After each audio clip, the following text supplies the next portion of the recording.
저희가 여름 수련회 주제를 전수 한 사람이 또 다른 사람을로 잡았습니다. 그리고 디모데 후서를 우리가 이번 2박 3일 동안 같이 공부해 보려고 합니다. 여러분하고 같이 제가 일방적으로 설교하는 게 아니라 여러분하고 같이 성경을 같이 좀 살펴보고 이번 수련회를 준비하면서 고기를 잡아주는 것보단 고기 잡는 법을 가르쳐 주는 게 더 중요하다는 생각을 하게 됐어요. 사실 저는 늘 그런 생각을 하고 있고, 우리 교회 멤버들의 성장 단계에 맞춰서 이제 여러분이 고기 잡는 법을 배우셔야 될 때가 되지 않았나 는 생각을 합니다. 그래서 바울도 디모데에게 전수를 하였듯이 저도 여러분에게 저의 노하우를 다 전수하고 가야 되지 않겠어요? 어디 가셔요?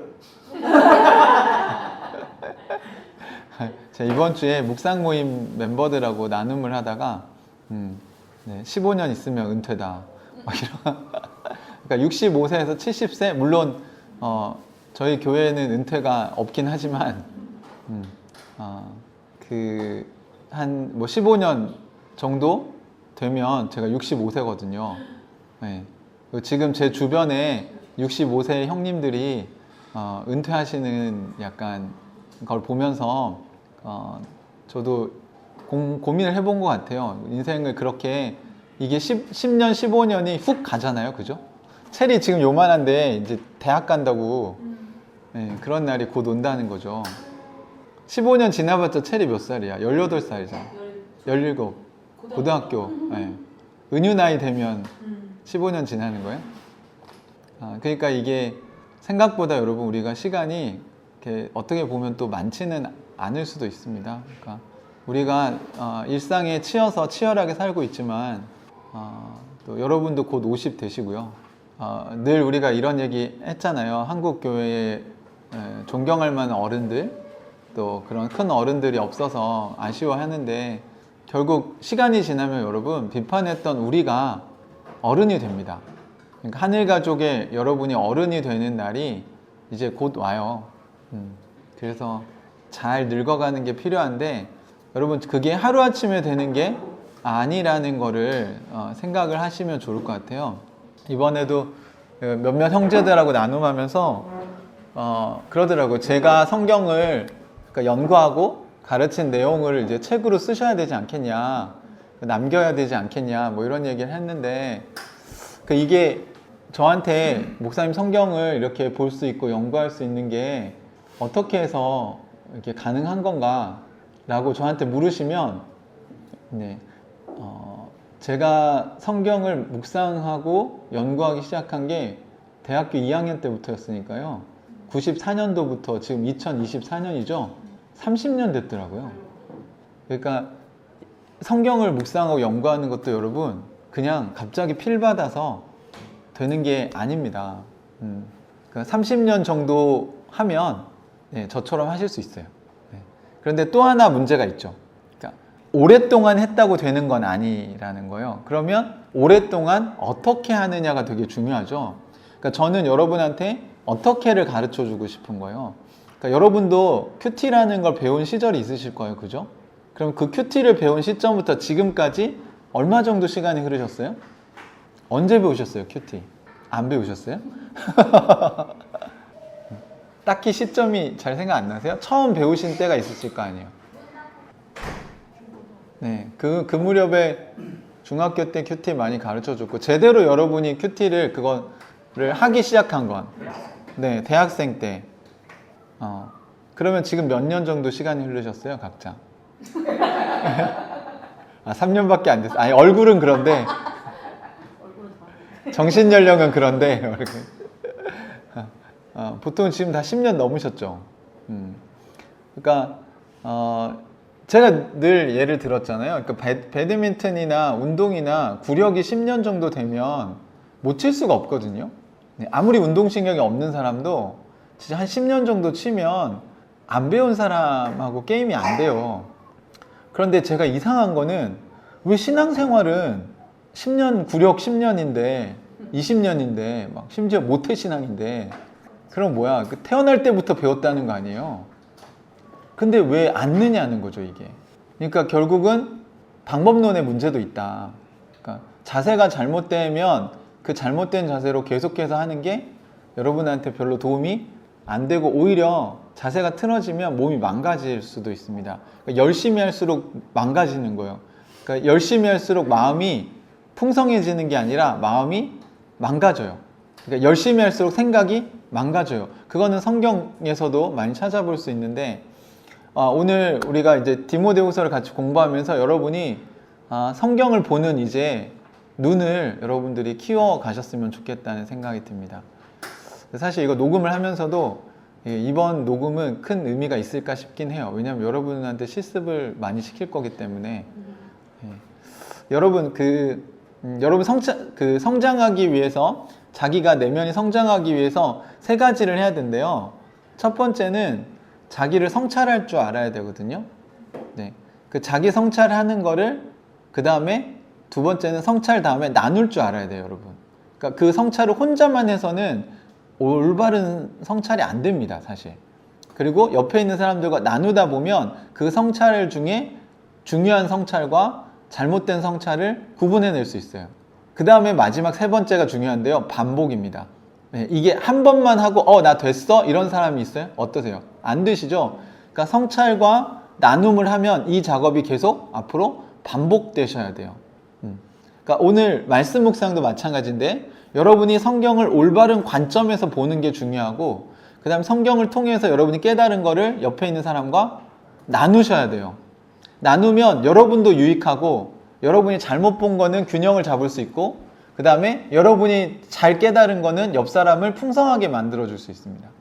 그리고 이 작업이 계속 반복되셔야 돼요.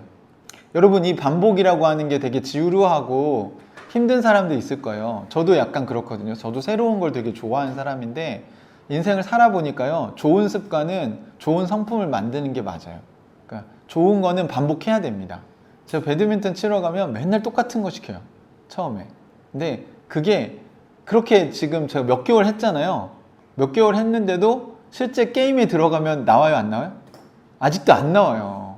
게임에 들어가면 아직도 스텝이 꼬이고 그냥 제 스타일대로 쳐요. 아직도 물이 안 빠졌어요. 네. 이제 조금씩 변화되어져 가는 과정에 있는 거죠. 그러니까 여러분도 말씀을 보는 이제 연습을 하다 보면 과거에 여러분이 갖고 있는 것 중에 잘못된 것과 또 잘 배운 거를 구분해 내셔야 됩니다. 그러니까 다 버리라는 게 아니라 여러분이 잘 배운 것도 있고 잘못 배운 것도 있어요. 그러면 잘못 배운 거는 성경을 통해서 다시 교정을 하셔야 됩니다. 그러니까 그러기 위해서 자꾸 성경을 보는 건데 우리가 성경을 정경이라고도 얘기하고 영어로 캐논이라고 얘기하는데 이 캐논이라는 말이 자라는 뜻이거든요. 그러니까 이 나무를 계속 같은 길이로 자르다 보면 마지막에 어떻게 돼요? 같은 길이로 나무를 자르고 있지 않게 돼요. 사람들이 편하니까 나무를 자를 때 한번 자르고 자에다 또 갖다 대지 않아요. 자른 거 놓고 자르지. 그래서 처음엔 오차가 별로 없겠죠. 왜냐면 처음 나무 조각이 자에 대고 자르는 거니까. 근데 여러 번 자르다 보면 마지막에 자른 나무 조각은요 자에다 대면 차이가 많이 납니다. 제가 목공을 해보니까 그렇더라고요. 그래서 할 수만 있으면 계속해서 자에다 갖다 대고 자르는 게 귀찮더라도 좋고요. 실력이 있는 사람은 나무 자른 조각으로 잘라도 똑같은 길이로 잘 자르거든요. 근데 실력이 부족한 사람일수록 자꾸 편하게 가시면 안 되고 조금 힘들고 귀찮더라도 자꾸 성경을 들여다보시면서 그것들 잡아 나가시는 게 되게 중요하다고 생각이 듭니다. 제가 여러분에게 디모데후서에 대해서 바이블 프로젝트 그림을 여러분한테 저희가 올려드렸는데 영상 다 보셨나요? 네. 한 번 보셨나요? 2번 봤습니다.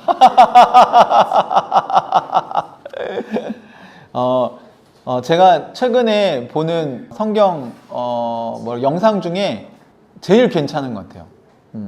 그래서 바이블 프로젝트에 들어가시면 여러분 나중에 성경 묵상하실 때 한번 개관을 한번 보시고 성경을 묵상하시면 도움이 많이 되실 것 같아요. 그러니까 이제 디모데후서의 배경에 대해서 제가 설명을 하기 위해서 이거 올려드렸는데 그냥 잠깐 먼저 우리가 서론으로 디모데후서의 배경을 제가 여기 넣어놨습니다. 가이드북에. 네, 그림이 있어요. 이게 그림으로 디모데후서를 그림 한 장에 넣어놨잖아요. 그러니까 여기 보시면 바울이 되게 불쌍하게 콜록콜록 거리고 있죠.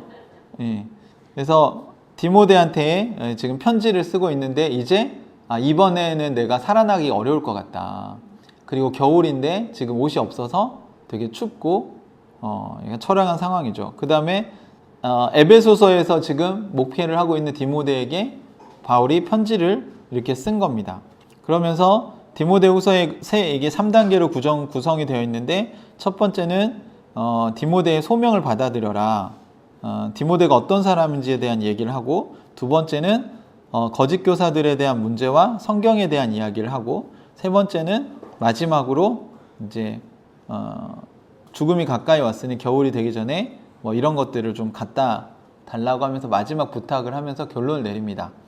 그래서 저희는 이번에 전수라는 주제로 처음에는 전수하기 위해서 뭐가 필요한가, 그래서 특히 이끄미의 정체성과 소명에 대해서 이야기를 먼저 오늘 저녁에 하려고 하고요.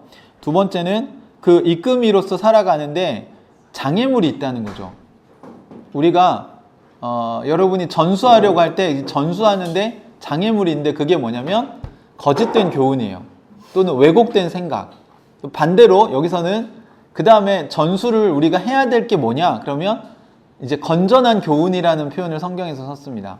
그러니까 거짓된 교훈과 반대되는 개념으로 건전한 교훈에 대해서 우리가 같이 알아볼 거고, 마지막에 이제 전수의 마지막 열매가 뭘까?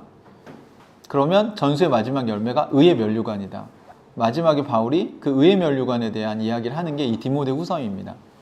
디모데후서는 바울이 쓴 가장 마지막 편지고요.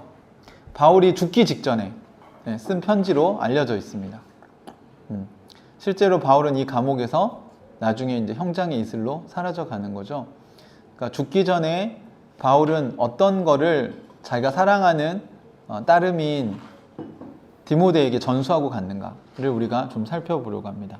먼저 디모데후서 오늘 1장 1절부터 2장 13절까지 봐야 되거든요. 가이드북을 펴보시죠. 여러분이 뭔가를 전수하려고 할 때 여러분이 전수한다는 것은 이끄미가 되는 거죠. 우리 교회에서 이끄미 따름이라는 표현을 쓰는데 뭐 리더라고 할 수도 있고요. 지도자라고도 할 수 있고요. 전수를 하려면 여러분 생각해 보세요. 전수자가 되려면 뭐가 먼저 있어야 되죠? 전수할 내용이 있어야죠. 전수.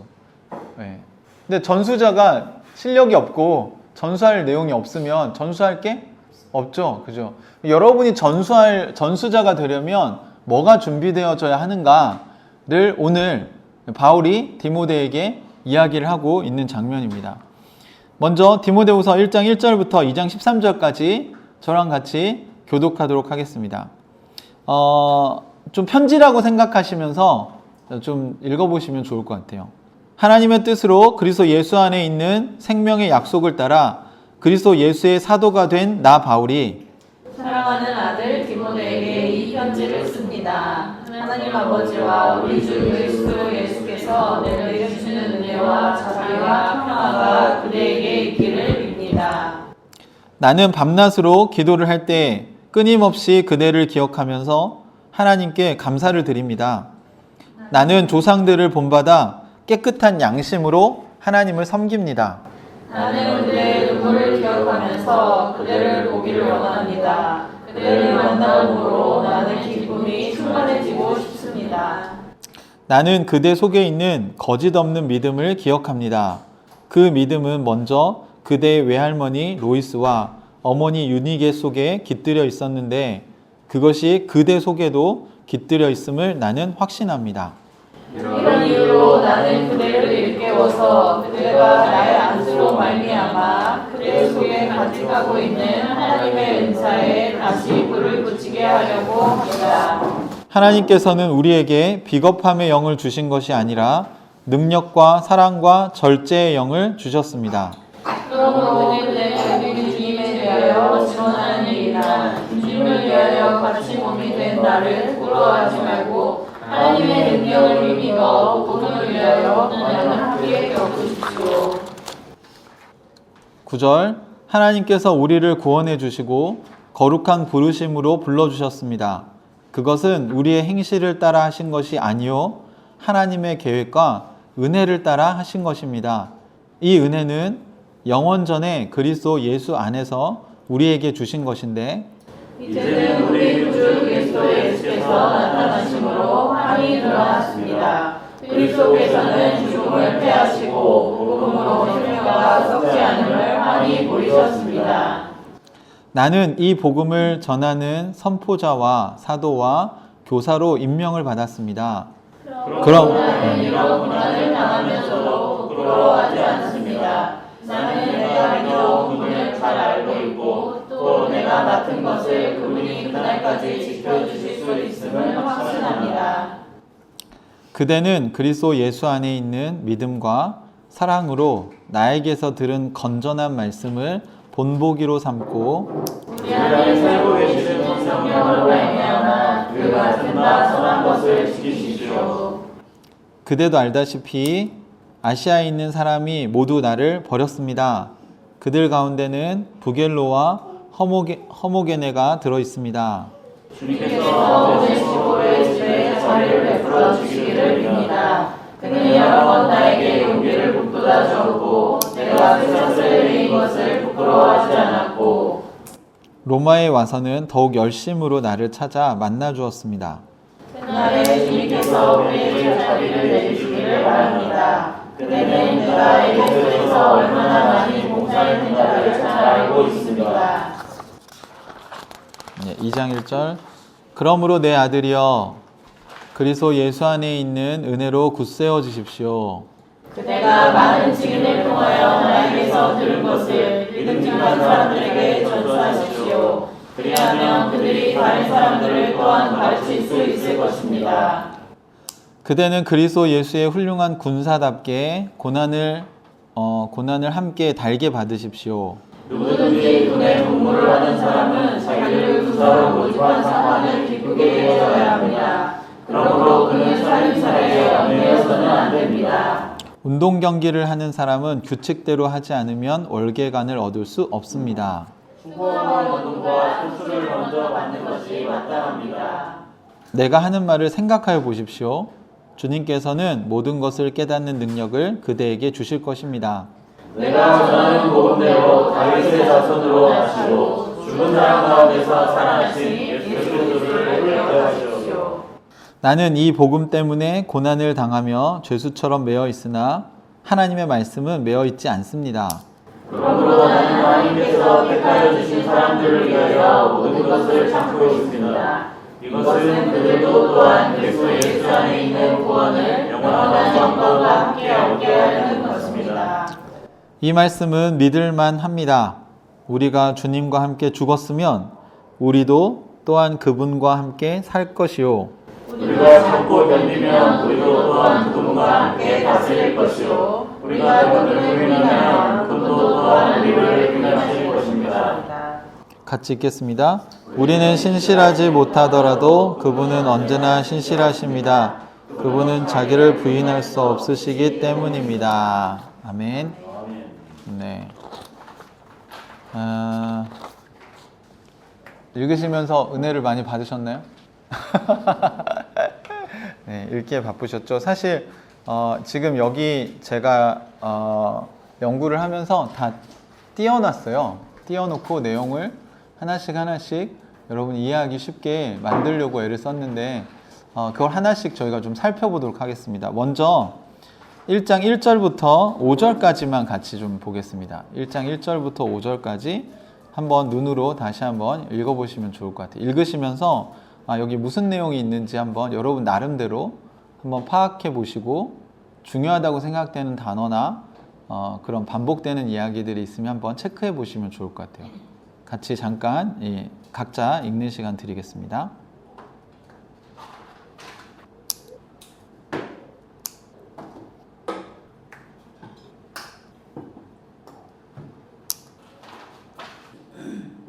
자, 여러분 한번 읽으셨죠? 네.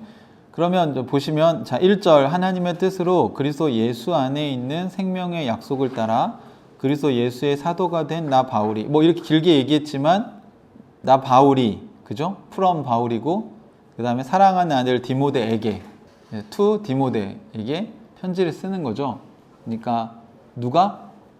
네, 바울이 누구에게? 디모데에게 씁니다. 그러니까 여기서 여러분이 조금 더 이제 깊이 이제 묵상을 해보신다면, 바울은 자기 자신을 뭐라고 얘기하고 있어요? 1절에서 그리스도 예수의 사도다. 자기가 사도라고 하고, 스스로 자기를 사도라고 이렇게 얘기를 하고 있어요. 사도라고 얘기하는 이유는, 사도는 어떤 사람들인지 혹시 아세요?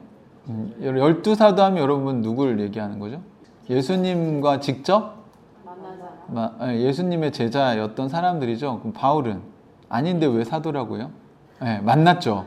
바울은 그 다메섹 도상에서 예수를 만난 거를 자기를 사도권을 가졌다고 생각을 합니다. 네.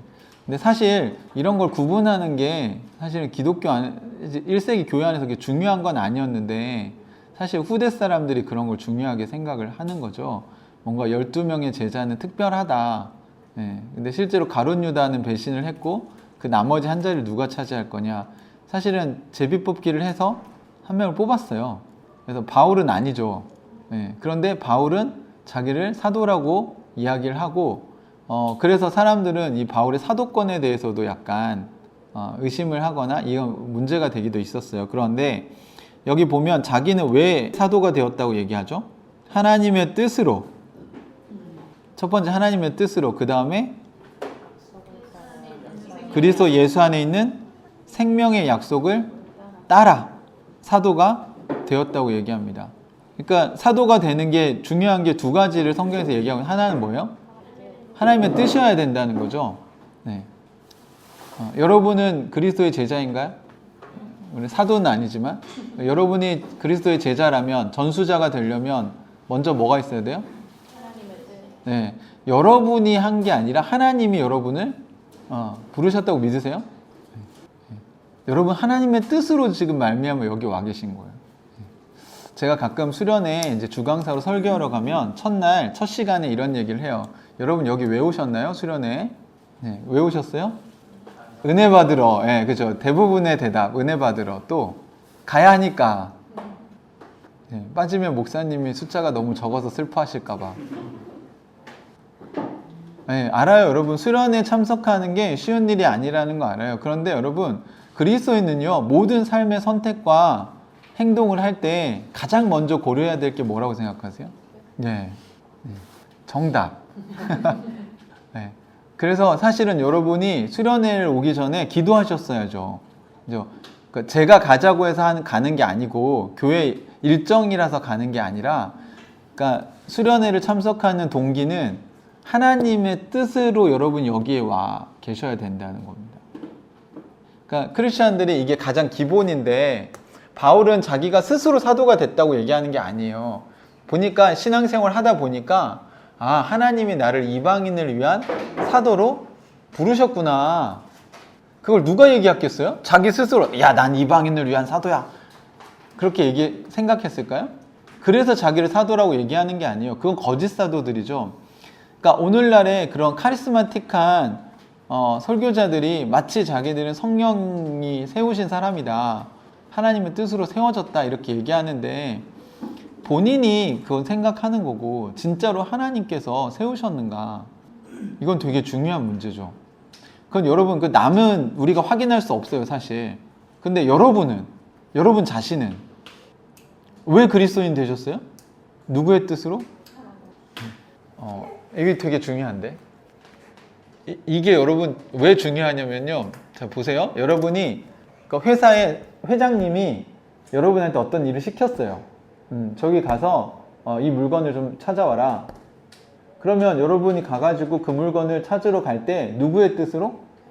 회장님의 뜻으로 간 거죠. 그러면 그쪽에서 그걸 내줘요, 안 내줘요? 물건을? 무조건 내주죠. 왜요? 회장님 뜻이잖아요. 그리고 그걸 요구하러 갈 때 여러분이 막 뭐랄까 비굴하게 가나요? 당당하게 가나요? 당당하게 가려면 여러분의 어떤 확신이 있어야 돼요? 그렇죠. 회장님이 나에게 시켰다는 게 이게 불분명할 수가 없는 거죠. 그런데 크리스천들은 하나님의 뜻으로 우리가 뭔가를 한다고 할 때 이게 불분명한 거예요. 하나님의 뜻이 맞나?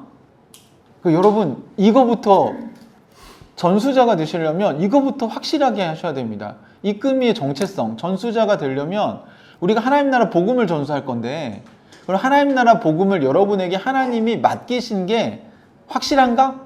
은미야, 나는 네가 이걸 전하기를 원한다 라는 음성을 여러분이 들으셨냐는 거예요. 과거에 나는 네가 이렇게 살기를 원한다.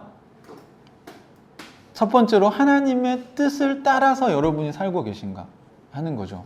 그러니까 이게 보니까 여러분이 이 말이 교회에서 자, 하나님의 뜻을 따라 살아야 됩니다 하고 나중에 그게 다 교회 봉사고 그 목사의 뜻이고 하나님의 뜻이 아니야. 이건 문제죠. 근데 여러분, 하나님과 소통을 제가 왜 교회에서 이렇게 강조하냐면, 기독교는 원래 소통의 종교고 하나님이 여러분에게 뭘 시키셨냐는 거예요. 지금 여러분 지금 인생을 살아가고 계시는데 지금 여러분이 살아가고 있는 이게 다 하나님의 뜻 안에 있느냐는 거죠.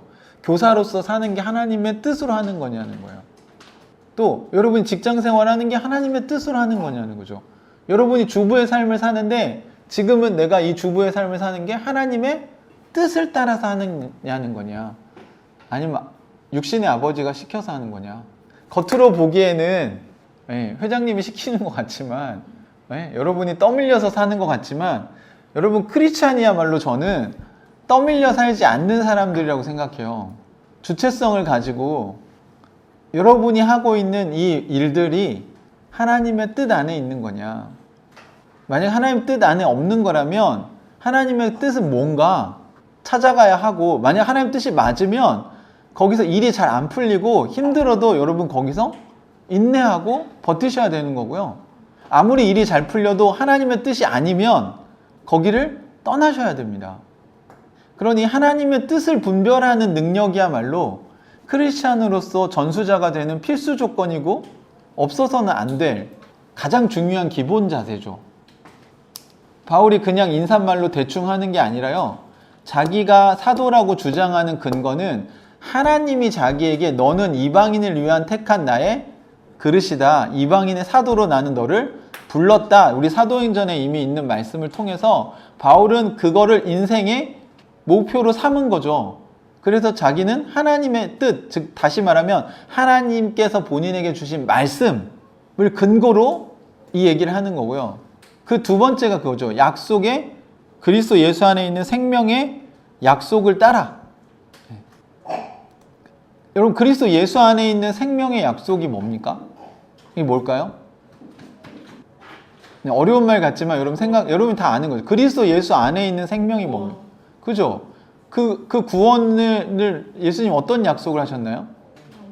예수님이 우리에게 어떤 약속을 하셨어요? 다시 오신다. 예, 그것도 있고, 마지막 명령이 뭐예요? 네, 마태복음 마지막에, 예, 그래서 우리가 그거 암송하는 거예요. 승천하시면서 하신 마지막 얘기가 뭐예요?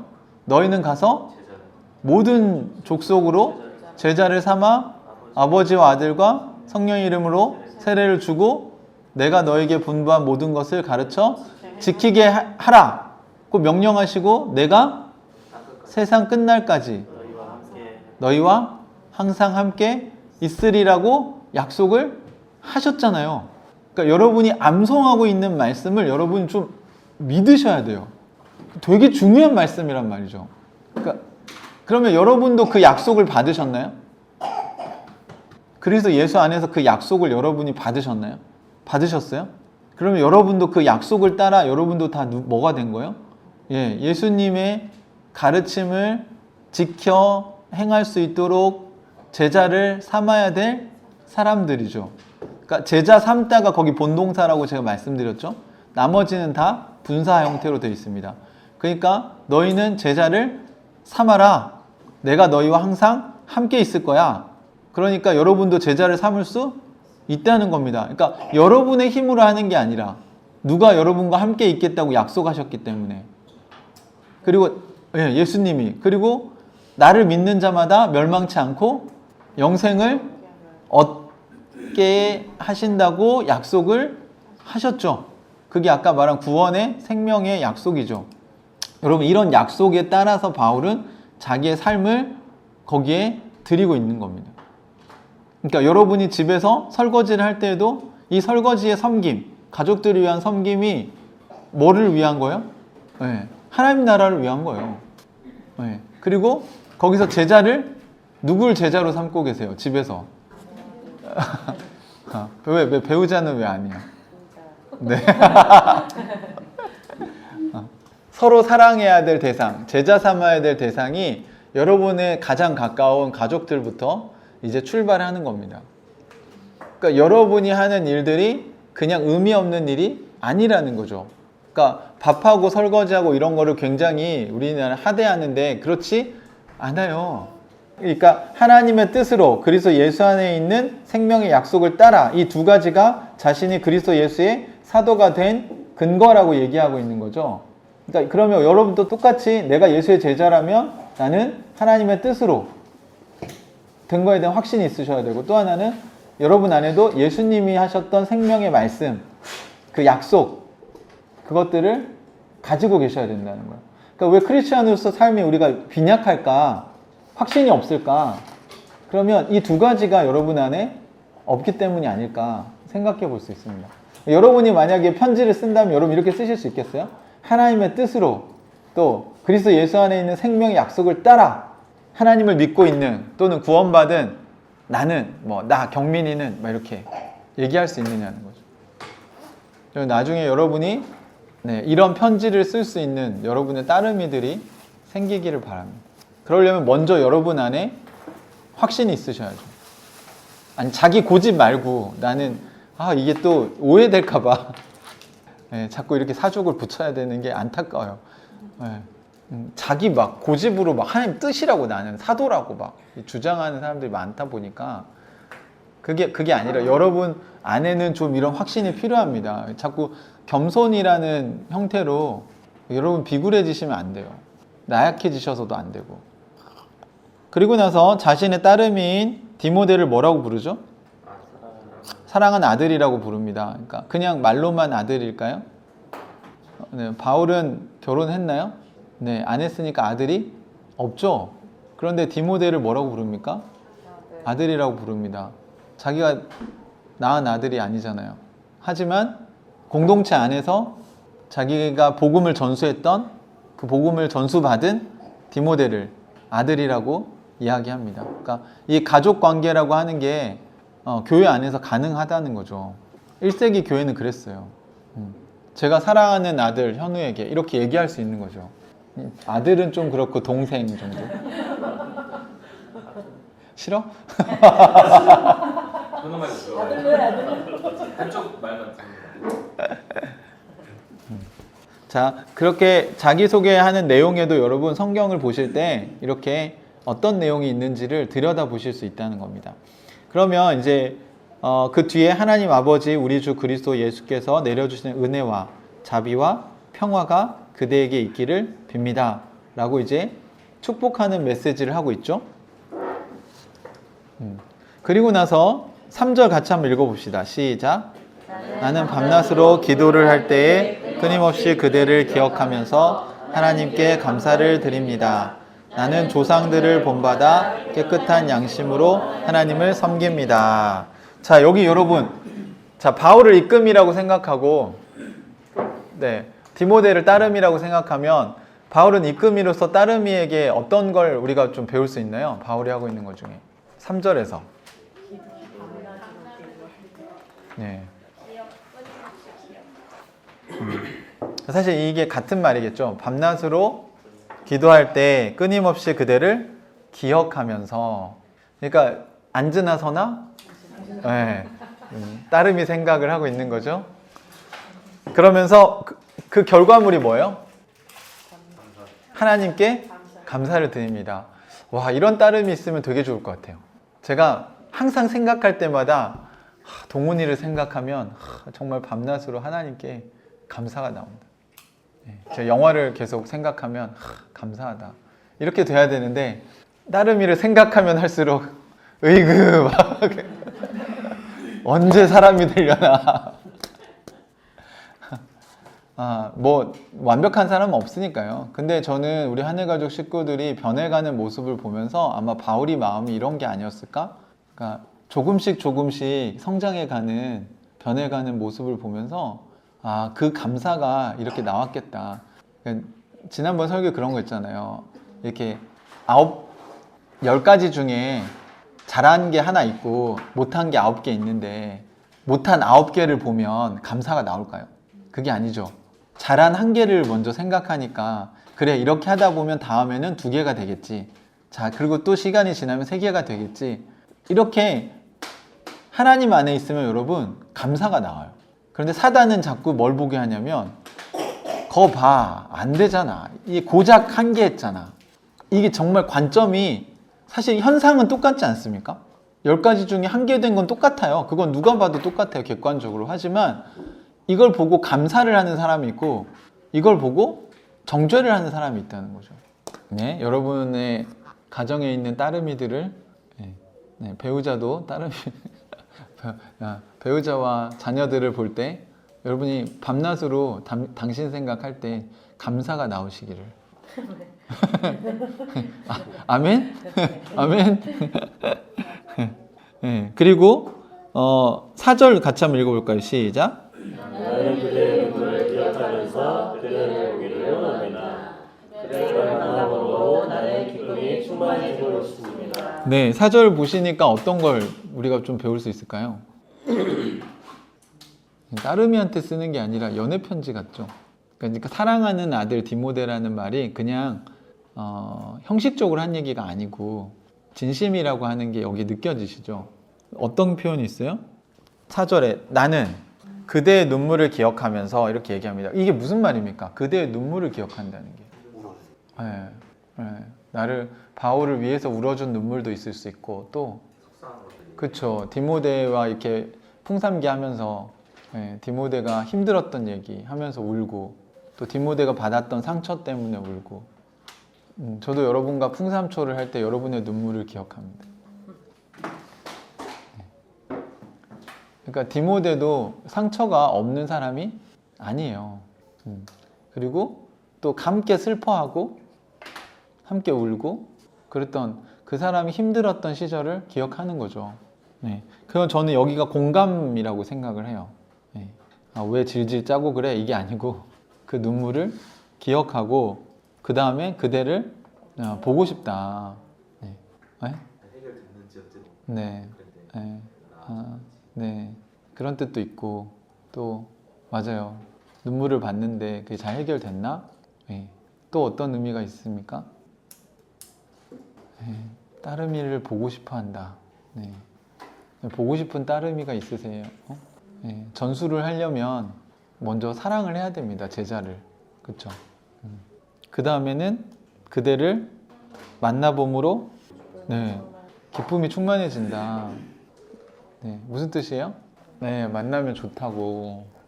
여러분은 어떨 때 기쁨이 충만하세요? 어떤 사람 만날 때 여러분 기쁨이 충만해지세요? 좋아하는 사람, 그죠? 마음이 맞는 사람, 맞아요. 맞아요, 다 맞아요, 여러분. 네? 사람을 안 만나요. 전수를 못하죠. 그래도 잘 생각해 보면, 그러니까 전수자가 되려면 따르미에 대한 사랑이 있어야 되고 진심으로 따르미 만나는 게 기뻐야 되고. 근데 완벽한 사람은 없어요, 여러분. 그러니까 바울도 지금 인생의 지금 마지막이잖아요. 바울이 많이 성숙해졌어요, 사실. 자기 원래 젊었을 때는 자기 성격이 안 맞으면 선교팀에서 막 빼고 안 데려가 막 이러고. 근데 그 마가를 사실 디모데후서에서 데려오라고 하거든요. 관계 회복도 됐고 마음이 많이 부드러워졌어요, 그렇죠? 그리고 사랑을 배운 것 같아요, 이제.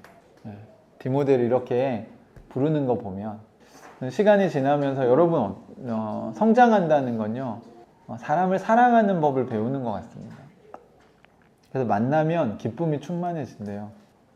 저는 우리 하늘가족 식구들이 만나면 기쁨이 충만해지는 사람들이 되셨으면 좋겠어요. 그래서 힘들게 왔는데 만나면 기쁘죠? 영혼이 한 50% 들어간 거. 자, 5절 같이 읽겠습니다. 시작. 나의 그대 속에 거짓없는 믿음을 기억합니다. 그 믿음은 먼저 그대의 외할머니 예수와 어머니 유리에 속에 깃들여 있었는데 그것이 그대 속에도 깃들여 있음을 나는 확신합니다. 네, 여기서는 여러분 뭘 배울 수 있습니까? 5절에선 가정사를 알고 있네요. 그죠? 바울이 예, 그 가정의 신앙, 특히 누구도 알고 있어요. 외할머니랑 어머니의 신앙을 알고 있다는 거죠. 그죠? 그 신앙이 지금 누구에게 있어요? 디모데에게 있다는 거고, 5절에선 그대 속에 있는 거짓 없는 믿음. 저는 이것도 되게 중요하지 않아요? 여러분? 따름이 안에 있는 거짓 없는 믿음. 그러니까 아무나 따름이로 받으면 안 되고, 그 믿음을 잘 확인하셔야 되고, 근데 그 믿음이 아까 얘기한 대로 디모데만 알고 있는 게 아니죠. 이 관계가 외할머니, 어머니도 알고 있다. 이게 여러분 친해지면 그 부모님들도 다 알지 않으세요? 그 가족들하고도. 그러니까 이게 그냥 교회에서 그냥 만나서 성경 공부만 한 사이가 아니라는 걸 알 수 있습니다. 근데 저는 이 구절을 볼 때마다 왜 디모데 아버지는 안 나올까? 할아버지는 왜 할아버지는 왜 안 나올까? 안타깝게 그지가 없네요. 네. 하지만 여러분 엄마만 잘 믿어도 외할머니만 믿어도 어쨌든 디모데는 만약에 결혼을 한다면 좋은 아빠가 될 수 있겠죠. 신앙을 물려줄 수 있는 그죠? 네, 여기서 여러 가지 생각을 할 수 있어요. 여러분도 누군가의 신앙을 거짓 없는 믿음을 물려받으셨나요? 저는 사실 부모님에게 물려받진 않았어요. 처음 제가 신앙생활을 시작했기 때문에. 그런데 이렇게 디모데처럼 3대째 신앙생활을 하고 있다면, 물론 부모님의 신앙이 여기 그 거짓 없는 믿음이 깃들여 있다고 얘기를 하는 거니까 부모님의 신앙이 다 좋으신 분들이셨다는 거죠. 완벽하진 않더라도. 좋은 신앙을 물려받으신 분들은 되게 감사하셔야 됩니다. 근데 이거를 바울이 마지막에 확신한다고 얘기하는 건 바울도 디모데를 보면서 이거를 확인을 했다는 거죠. 사랑하는 형제자매 여러분, 우리가 여기 1장 1절부터 5절까지 보면서 바울은 자신이 하나님의 뜻을 따라서, 그 다음에 그리스도 예수 안에 있는 생명의 약속을 따라서 자신이 하나님의 사도가 되었다는 것을 확신하고 있습니다. 그러니까 먼저 그 이끄미로서의 정체성이 분명해야 되는 거죠. 두 번째는 사랑하는 아들 디모데, 자기 따르미를 가족처럼 여기고 있고요. 가족으로 받아들인 거죠. 아들로 받아들여서 뒤에 보면 기도할 때마다 밤낮으로 생각하고 밤낮으로 기도하고 기억할 때마다 하나님께 감사한다. 그러니까 이 따르미를 생각할 때마다 되게 이 따르미의 변화와 성장과 그런 지금 현재의 모습들이 다 감사한 이야기들, 그 여정을 함께 해왔기 때문에, 그리고 또 디모데에 대해서 그가 힘들었던 시절도 같이 기억하고 있고 그의 아픔도 알고 있고, 그래서 그를 보기를 원하고 만나면 서로 기쁨이 충만해지는 관계. 그러니까 서로 아픔을 함께 나누고 슬픔도 함께 나누고. 바울은 기쁜데 디모데는 안 기쁠까요? 네, 그러진 않겠죠. 그리고 디모데의 그 가정에 대해서도 신앙에 대해서도 잘 알고 있고 어떻게 신앙생활을 쭉 해온 건지 이 집이. 네. 그리고 그 거짓 없는 믿음이 디모데 안에 있다는 것도 확신하고 있습니다.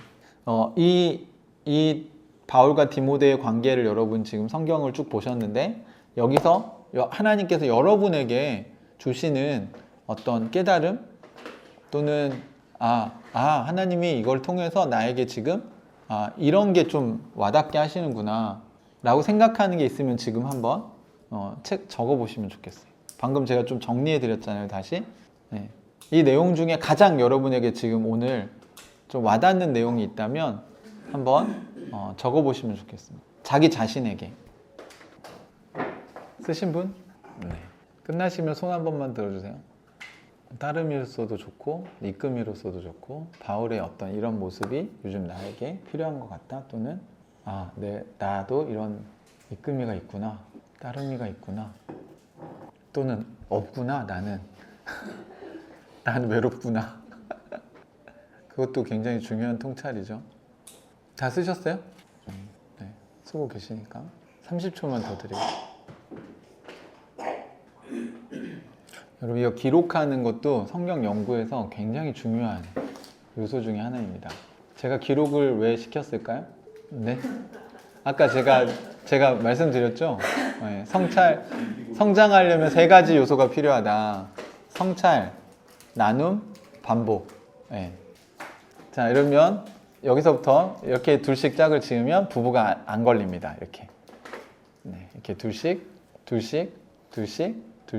자, 둘씩 나눠보겠습니다. 지금 기록한 거. 뭘 쓰라고 했는지 모르겠대요. 아, 방금 1절에서 5절까지 내용 중에 본인에게 가장 도전이 되었거나 뭔가 새로운 깨달음이 된 거. 한 가지씩만, 시간 없으니까. 네, 여러분에게 가장 성찰이 됐던 거, 도전이 됐거나 뭔가 바울의 모습에서 이런 게 참 좋았다. 또는 디모데를 이렇게 생각하는구나. 자, 시작.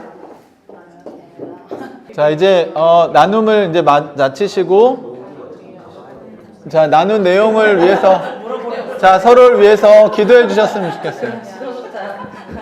네, 서로 깨달은 내용이 그의 삶의 열매로 잘 이루어질 수 있도록 같이 기도하는 시간 갖겠습니다. 상대방을 위해서 축복하면서 기도하겠습니다. 네, 예수님의 이름으로 기도합니다. 아멘. 네. 그 말씀을 여러분이 같이 이렇게 보고 이렇게 나누고 그 다음에 이걸 또 한번 반복해서 이렇게 나눠주셔서 되게 감사하고 우리 이어서 이제 6절부터 1장을 한 번 더 공부를 또 해보겠습니다. 지금 한 것처럼 저희가 자세히 할 수는 없고요. 여러분이 이제 성경을 좀 읽으시면서 또 시간 나실 때 성경을 좀 깊이 보시면 좋을 것 같은데요. 자, 1절에서 5절까지 바울이 인사와 그 다음에 디모데에 대한 생각을 했다면, 자, 6절에 이런 이유로 이렇게 시작을 합니다. 이런 이유로 나는 그대를 일깨워서 그대가 나의 안수로 말미암아 그대 속에 간직하고 있는 하나님의 은사에 다시 불을 붙이게 하려고 합니다. 그러니까 여기 지금 앞에 얘기한 이런 이유로 나는 디모데를 일깨워서 다시 뭔가를 하게 하려고 한다고 얘기하고 있죠. 그러니까 이제 이 구절만 보면 그 안수로 말미암아 은사에 불 붙인다고 해서 안수 기도가 은사를 불 붙이는 거다라고 이렇게 해석하고 이렇게 기도하는 경우도 많습니다. 네, 그게 뭐 꼭 틀렸다고 얘기할 수는 없지만 여기서 말하려고 하는 바울이 다시 디모데의 은사를 불붙게 하려고 하는 그 은사는 뭘까? 네, 이게 이제 중요한 문제겠죠. 네, 그럼 여러분이 이제 성경을 제가 보내드린 그걸 읽으셨다면 지금 그 뒤에 있는 내용이 뭔지 아실 거예요. 지금 바울은 어떤 상황에 있죠? 네, 감옥에 갇혀 있는 상황이고 지금 뭔가 디모데에게 다시 뭔가를 여기서 말하는 은사라고 하는 걸 뭔가 불붙이게 하려고 하는데 어떤 걸 불붙이게 하려고 하는 건지를 이제 찾아봅시다. 그러니까 이 구절만 보시면 안 되고 안수하여 은사를 불붙게 하려고 한다고 하는데 그 은사가 뭐냐? 뭘 불붙이게 하려고 하는 거냐? 그걸 한번 찾아보시죠. 7절 같이 읽어볼까요? 시작. 하나님께서는 우리에게 비겁함의 영을 주신 것이 아니라 능력과 사랑과 절제의 영을 주셨습니다. 자, 여기서 볼 때는 이거 not A but B죠? 뭐를 주신 게 아니라? 갑자기 왜 비겁함? 은사 얘기하다가? 그런데 뭘 주셨다고요? 능력과 사랑과 절제의 영. 자, 그러면 지금 은사를 불붙이려고 하는 내용은 뭘까요? 여기 뒤에 7절에서. 네, 그런 거지. 지금 방언이나 아니면 뭐 영분별이나 아니면 또 뭐 있죠? 치유의 은사나 신유의 은사나 뭐 이런 게 아니고 뭐요? 능력과 사랑과 절제인데 뭐와 반대? 비겁함과 반대. 그죠?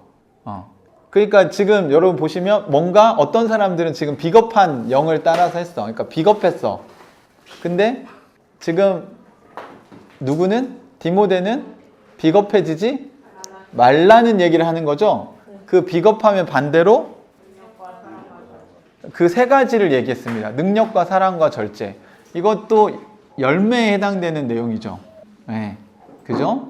그러니까 안 비겁해지려면 뭐가 필요해요?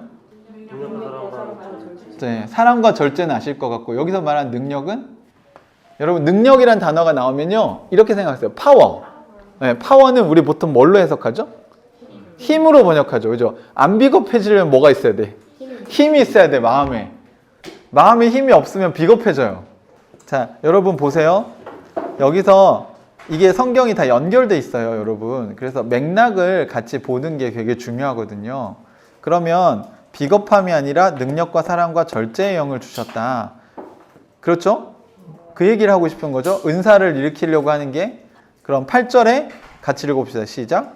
여러분은 우리 주님에 대하여 증언하는 일이나 주님을 위하여 갇힌 몸이 된 나를 부끄러워하지 말고 하나님의 능력을 힘입어 복음을 위하여 고난을 겪고 있으시오. 네, 저기 보시면 능력이 나왔죠. 예, 하나님의 능력을 힘입어서 뭘 하라고요? 복음을 위하여 고난을 함께. 네, 요 얘기 하려고 한 거죠. 다시 불붙게 하려고 하는 게. 하나님의 능력을 힘입어 복음을 위하여 고난을 받으십시오. 이 얘기 한 거고, 비겁함은 뭐예요? 네, 그 앞에. 네, 주님에 대하여 증언하는 일이나 주님을 위하여 갇힌 몸이 된 나가 누구예요? 바울을 부끄러워하는 게 비겁한 거죠. 이해되세요? 그런 사람들이 있다는 거예요, 없다는 거예요? 있다는 거예요. 네. 그러니까 예수님을 전하는 일이나 예수님 때문에 감옥에 갇힌 바울을 부끄러워하는 사람들이 있다. 그런데 너는 그러지 말아라. 근데 그렇게 위축될 수 있는 지금 상황인 거죠. 시대가 예수 믿는 사람들을 핍박하던 시절이기 때문에. 그러니까 굳이 비유를 좀 하자면 일제강점기 하에서 독립운동을 하다가 감옥에 갔어요. 근데 그러면 독립운동을 같이 하던 사람들의 마음이 어떻게 돼요? 그렇죠. 왜냐하면 나도 그렇지. 지금 그런 상황이니까 바울은 디모데에게 다시 네. 능력과 사랑과 절제를 다시 불붙게 하고 싶다. 비겁함이 아니라 용기 있게 행동해라. 그 얘기를 하는 거죠. 그래서 하나님의 능력을 힘입어 복음을 위하여 뭐를 함께 받으라고요? 고난을 함께 받는 거를 각오해라 는 얘기를 하고 있습니다. 이해되시나요? 네. 그 얘기 하고 싶다는 거예요. 앞에 그러니까 쭉 나 너 생각할 때 보고 싶고 너 기도할 때마다 그렇고 네 믿음에 거짓 없는 믿음이 있는 거 다 알겠고 자 이런 이유로 내가 지금 하고 싶은 얘기는 뭐냐면 그러니까 쫄지 마라. 비겁함의 영이 아니라 복음 전한 일에 고난받는 거를 두려워하지 말라는 얘기를 하고 싶은 거죠. 자 15절 보시면 그 뒤에 넘겨서 15절 먼저 볼게요. 15절 시작. 알다시피 아시아에 있는 사람이 모두 나를 버렸습니다. 그들 가운데는 유대와 홍해가 들어있습니다. 자, 이 아시아 지역은 여기 우리가 사는 이 아시아를 말하는 게 아니에요. 이 당시 아시아는 그 터키 지역, 소아시아를 말하는 거예요. 터키 지역에 있는 소아시아. 근데 거기 있는 사람들이 지금 바울을 다 버렸어. 왜 버렸어요? 부끄러워서. 근데 이 부끄럽다는 게 지금 우리가 말하는 부끄러워 막 이게 아니라 무서운 거예요. 자기들도 잡혀갈까 봐. 그러니까 어떻게 해요? 부인하죠. 이거 부인하죠. 바울과 나는 아무 관계가 없다. 나 독립운동 안 해. 나 저 사람하고 모르는 사람이야. 하고 선긋기를 하고 있는 거예요. 그럼 당연히 교회 모임에 나오겠어요? 안 나오겠어요? 네. 그러니까 바울을 버리고 떠났다는 표현이 뭐냐면 나도 저렇게 될까 봐 예수님을 전하는 일과 증언하는 일과 크리스찬 공동체와 함께하는 거를 버렸다는 거죠. 그걸 비겁함이라고 얘기하고 있는 거예요. 그래서 여기 이제 성경이 기록돼 부겔로와 허모게네는 아주 영영 2000년간 남았어. 변절차로. 그때 부끄러워서 도망가가지고. 네. 자, 그런데 반대로 16절에서 18절에 같이 읽어보실까요? 시작. 주님께서 오네시모로의 집에 자비를 베풀어 주시기를 빕니다. 그는 너희에게 우리를 목도다 줬고 내가 찢어져 내린 것을 부끄러워하지 않고 로마에 와서는 더욱 열심히 나를 찾아 만나 주었습니다. 그날에 주님께서 그에게 자비를 내리시기를 바랍니다. 그때는 그가 에베소에서 얼마나 많이 봉사했는가를 잘 알고 있습니다. 자, 반대로 부겔로와 허모겐에 또 아시아에 있는 사람들은 바울을 부끄러워하고 버렸는데 선을 딱 그어버렸어요. 자, 주님께서는 오네시보로의 이제 지금도 여러분 이런 일이 일어나고 있어요. 그러니까 복음을 증거하고 하나님 나라를 얘기하는데 뭐 종북이다, 좌파다, 뭐 제가 또 존경하는 과학과 신학과의 그런 대화를 이렇게 추진하고 있는 교수님을 또 강의에 초청했다가 또 교단의 반대에 부딪혀서 며칠 만에, 아니 3일 만에 취소를 하면 숙소와 비행기 다 어떻게 하라는 얘기예요. 그러니까 실명을 언급하지 않고 그러니까 그거를 전부 이제 나중에 취소하려고 하니까 100% 환불이 안 되는 거예요. 위약금 100% 위약금인 거예요. 이제 3일밖에 안 남았으니까. 그러니까 이렇게 되게 무례한 일들을 한다는 거죠. 근데 오네시보로 같은 경우는 어때요? 주님께서 오네시보로 집에 자비를 베풀어 주시기 빕니다. 이 말은 그는 여러 번 나에게 용기를 줬다는 거예요. 오히려. 네. 그리고 쇠사슬에 매인 것을 부끄러워하지 않았다. 쇠사슬에 매였다는 게 뭡니까? 감옥 간 거죠. 잡혀간 거예요. 잡혀갔을 때 오히려 오네시보로는 어떻게 해요? 네, 로마에 와서 더욱 열심으로 나를 찾아 만나 주었습니다. 감옥의 면회를 열심히 왔다는 거예요. 특히 그 로마의 심장부에서, 로마의 심장부인 로마에서. 대단하지 않으세요? 네. 일본의 도쿄에서 독립군을 막 면회를 막 계속 면회를 와. 그러면 연결 있지? 이렇게 해가지고 잡혀갈 수 있는데. 진짜 여러분 공동체는 이런 거라는 거죠. 진짜 따름이와 이끔이의 관계는 이런 거라는 거예요. 진짜 동지. 그래서 18절은 그날에 마지막에 주님께서 그에게 자비를 내리시길 바랍니다. 그대는 디모데고요. 그가 오네시보로가 에베소에서 얼마나 많이 봉사했는가를 잘 알고 있습니다. 이 사람 봉사도 열심히 해요. 그러니까 크리스찬으로서 이 사람은 두려워하지 않고 비겁하지 않고 이 일을 하고 있는 거죠. 그래서 바울은 디모데에게 다시 용기를 북돋아 주기 위해서 지금 이 편지를 쓰고 있습니다. 그러면 9절 하나님의 능력을 힘입어 복음을 위하여 고난을 함께 겪으십시오. 아까 8절에서 이렇게 얘기했잖아요. 하나님의 능력을 힘입어서 해야 될 일이 뭐예요? 복음을 위해 고난을 받는 거. 그러면 그 복음이 뭐죠? 네, 그거를 9절부터 얘기하고 있는 거예요. 하나님의 능력으로 복음을 위해 고난을 받을 건데, 그럼 어떤 복음 때문에 고난을 받아야 되냐 하고 그 복음을 9절부터 얘기하고 있습니다. 복음의 내용. 자, 9절 읽어볼까요? 하나님께서 우리를 보내주시고 거룩한 부르심으로 불러주셨습니다. 그것은 우리의 행실을 따라 하신 것이 아니요 하나님의 계획과 은혜를 따라 하신 것입니다. 이 은혜는 영원전에 그리스도 예수 안에서 우리에게 주신 것인데, 네, 10절. 이제는 우리 주 그리스도 예수께서 나타나심으로 환히 드러났습니다. 그리스도께서는 죽음을 패하시고 복음으로 생명과 썩지 않음을 환히 보이셨습니다. 네, 요 9절, 10절이 지금 복음의 내용이에요. 그래서 처음에 8절에 하나님의 능력으로 복음과 함께 고난을 받으러 가서 복음을 얘기했고, 11절에도 나는 이 복음을 전하는 선포자와 사도와 교사로 임명을 받았습니다 라고 얘기하니까 이 복음이 뭐예요? 이 복음이 바로 9절, 10절에 있는 얘기죠. 9절, 10절 중요합니까? 안 중요합니까? 네, 그러니까 전수를 하려면 여러분이 복음을 선명하게 알아야 된다는 거예요.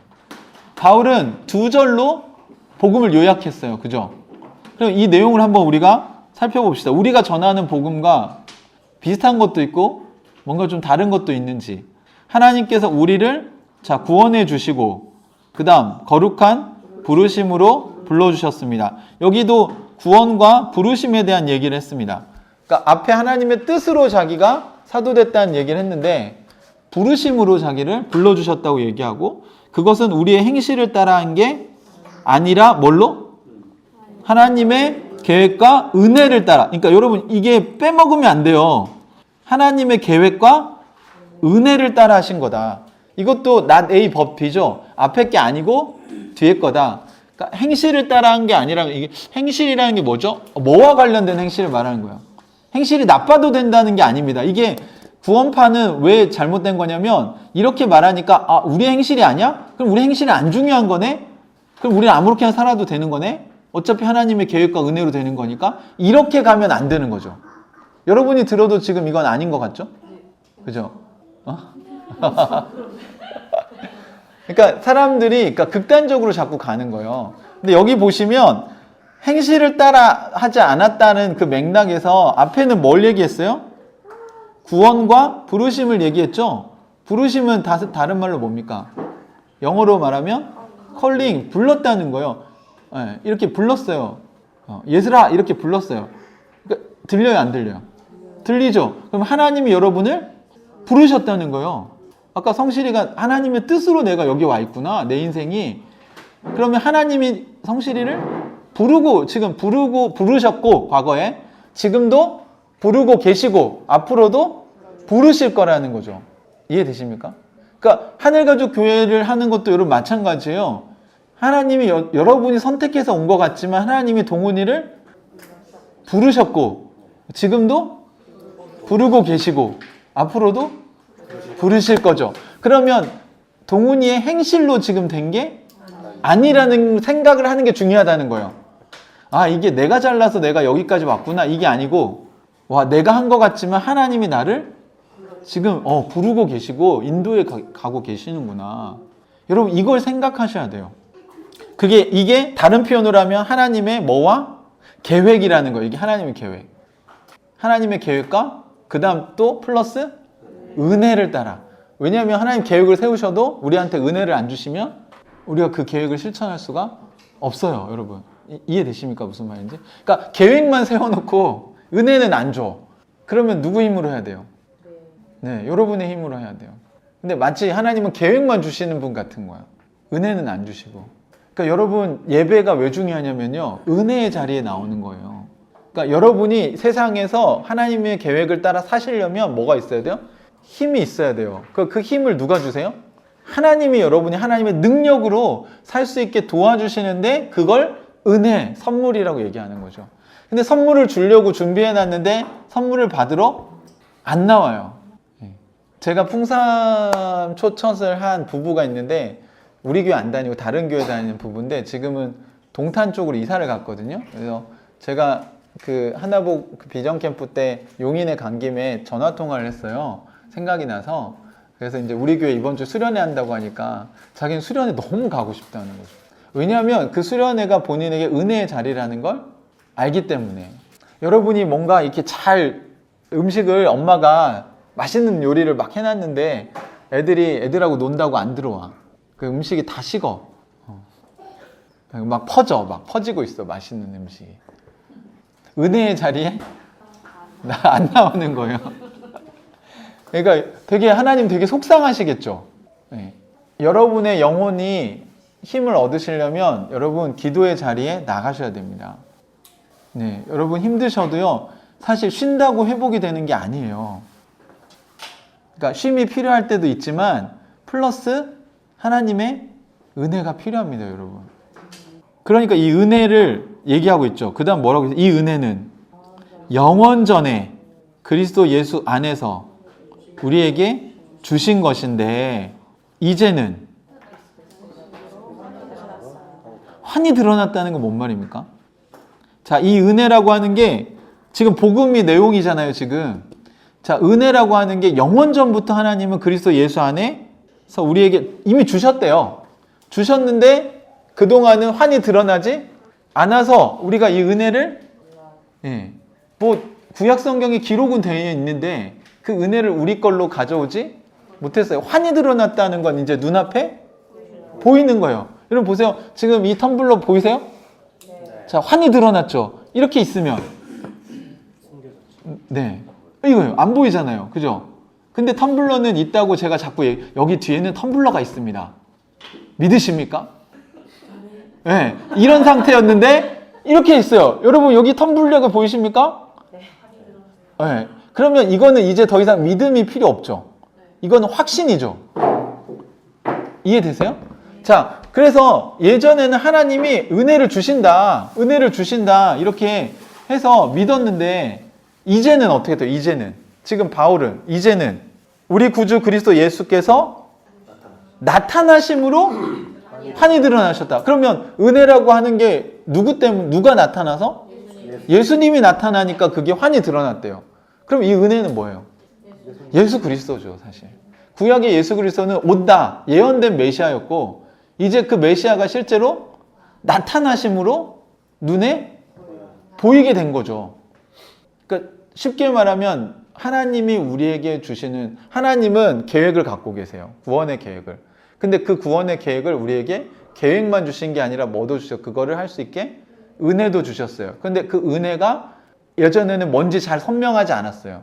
아, 은혜가 있구나. 그러니까 여러분이 신앙생활 하면서도 아, 하나님 은혜 주세요 하는데 그 은혜가 뭔지를 모르는 거예요. 근데 그 은혜가 뭐예요? 한마디로 말하면 예수님이에요. 예수님 여러분. 그러니까 예수님이 역사 속에 나타나심으로 이제 눈에 보이게 됐다는 거예요. 은혜가. 아, 하나님 우리를 사랑하시는구나 라는 게 이제 더 이상 숨겨진 게 아니라 확실하게 보여진 거죠. 자, 그러면 바울은 이렇게 떠들고 있는데 이게 복음이다, 굿뉴스다. 그럼 여러분은 이 확신이 있으시냐는 거예요. 여러분이 풍삼초를 하려면 풍삼초를 얼마나 여러분이 마스터를 잘했냐가 아니라 그게 확신 있게 이게 은혜구나, 진짜 이게 지금 내 삶을 바꿔놓고 있구나. 예수님이 왜 은혜지? 여러분 이걸 생각해 보셔야 돼요. 예수님이 여러분의 인생을 바꿔놓고 있습니까 지금? 여러분은 왜 예수 따라가려고 하나요?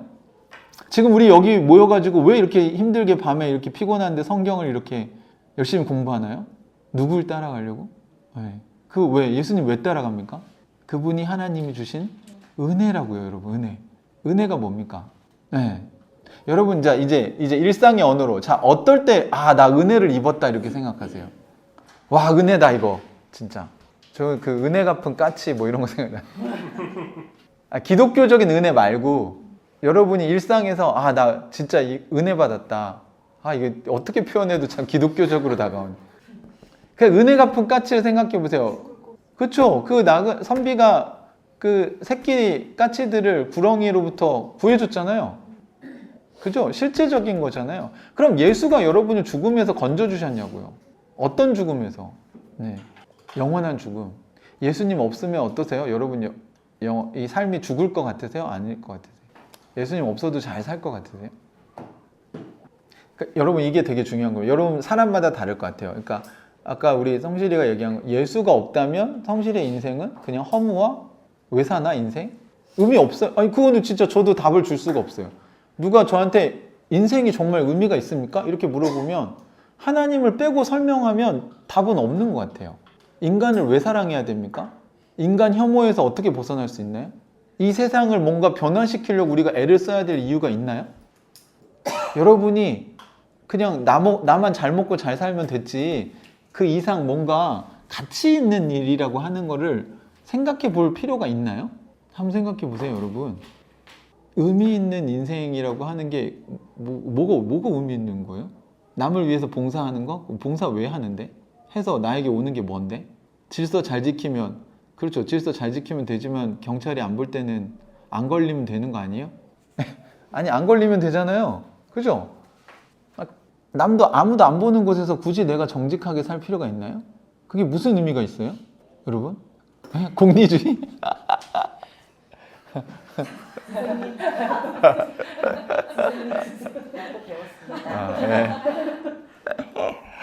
진짜 여러분 냉정하게 철학적으로 냉정하게 따져보면 사실 그러니까 공공의 이익이 있다는 게 공공의 이익이 그럼 그 공공은 왜 중요해요?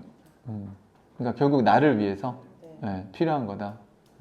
안 지키는 사람들이 있는데 네, 맞아요. 그러니까 사람들은 어떻게든 행복한 세상을 만들어 보려고 애를 쓰는 거예요. 제가 볼 땐 그게 그래도 어쨌든 서로 안전한 세상을 만들어야 되고 행복한 세상을 만들어야 되니까 자꾸 뭐 공권력이든 뭐든 이렇게 도입을 하는 거야. 하지만 사실 제가 볼 때 논리적으로 따지고 들어가면 근거가 없어요. 결국 그냥 그렇게 하자는 거지. 그게 좋으니까 그렇게 하자는 건데 누가 좋냐고요. 그게 누구한테 좋은 거냐고.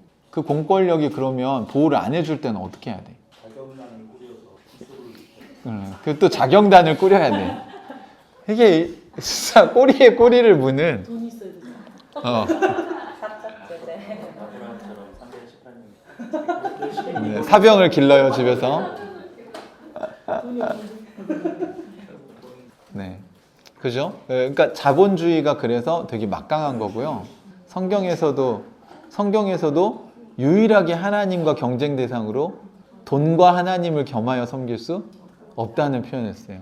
그러니까 돈이 필요 없다는 얘기가 아니고 늘 얘기하지만 돈은 우리가 잘 다스려야 될 대상이지 숭배의 대상은 아니라는 거예요. 네.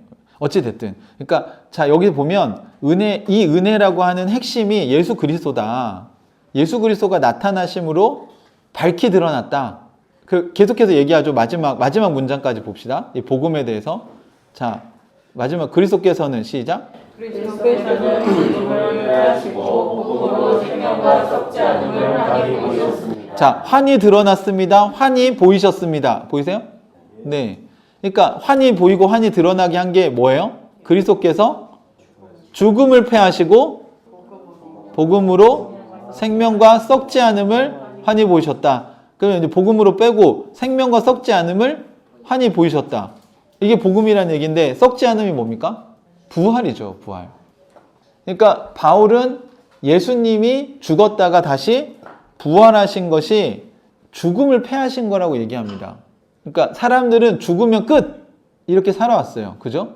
그런데 예수님이 부활하신 걸 통해서 죽으면 끝이 아니라는 걸 보여주신 거예요. 죽고 난 다음에 다시 뭐가 있다? 부활이 있다. 부활은 어디에서? 어디의 나라에? 하나님 나라와 관련이 있다. 하나님 나라에 들어가냐 들어가지 못하느냐가 성경에서 생명과 죽음으로 나누어진다. 그래서 하나님이 은혜를 베푸셔서 예수를 믿으면 하나님 나라에 들어갈 수 있다는 이걸 우리가 복음으로 얘기하는데 지금 바울은 그걸 예수의 죽음과 부활로 환히 보이셨다는 거예요. 하나님 나라가 있다. 말로만 하다가 믿어라. 이렇게 했는데 그게 아니라 진짜로 사람이 죽으면 끝나는 게 아니다. 바울은 사도행전에서도 복음을 전할 때 예수 그리스도의 부활 외에는 내가 다른 증거를 댈 게 없다는 거예요. 그거 예수의 부활을 보고 믿지 못하면 더 이상 내가 해줄 수 있는 증거는 없다. 그러니까 마치 이런 것과 같습니다. 자, 보세요. 아까 이 텀블러가 이렇게 숨어 있다가 자, 텀블러, 자, 봤지? 했어요. 근데 야, 그것도 허상 아니야? 저것도 아니야? 그럼 더 이상 내가 뭐 어떻게 해야 돼? 아니, 이걸 환히 보여줬는데 뭘 더 어떻게 해주라는 거예요? 만진봐요, 본봐요. 네, 다 해봐요, 다. 그러니까 예수의 부활에 대해서 다 조사해보라고. 그거는 조사를 한다는 거잖아. 이거를 내가 못 믿겠다는 게 아니고 만져보고 믿든지 그러면 텀블러를 들어보고 믿든지 예수님의 부활을 조사해보라는 거죠. 바울은 그 얘기를 하고 있습니다. 그러니까 이 복음을 나는 믿기 때문에 비겁해지지 않는 거예요. 비겁해지는 사람들은 왜 그래요? 부활을 안 믿는 거예요, 여러분. 이 땅에서만 내가 면피하면 된다는 거죠. 그러니까 부끄러워하는 거예요. 나 바울과 바울 나 몰라. 나 여기서 살아야 돼. 일단. 그러면서 바울이 이제 11절에 나는 이 복음을 전하는 선포자와 사도와 교사로 임명을 받았으며. 누가 임명했어요? 네. 와, 대단하죠? 나는 이 복음을 위한 선포자로, 그걸 선포자라고 하든 사도라고 하든 교사라고 하든 그런 임명을 받았어요. 네. 우리 은미도 임명장 받았나요? 네. 누가? 예술이도 임명장 받았나요? 네. 네. 교사로서? 그러니까 학교에서 담대하게 가르치시죠. 거기서 뭐 이렇게 혼란이 있습니까? 나 교사인가? 나 이거 가르쳐도 되나? 나 이거 수업해도 되는 건가? 여기 교실에서 나 있어도 되나? 나 학교에서 여기 교무실에 앉아 있어도 되는 건가? 막 이런 고민을 하나요? 안 하시죠? 바울은 그 얘기예요. 나는 하나님이 이 복음을 전하라고 선포자로, 사도로, 교사로 임명을 하셨다는 거예요. 그러니까 더 이상 이거에 대한 고민을 하지 않아요. 그러니까 나는 고난을 두려워하지 않는 겁니다. 감옥에 가도 나는 임명을 받았는데.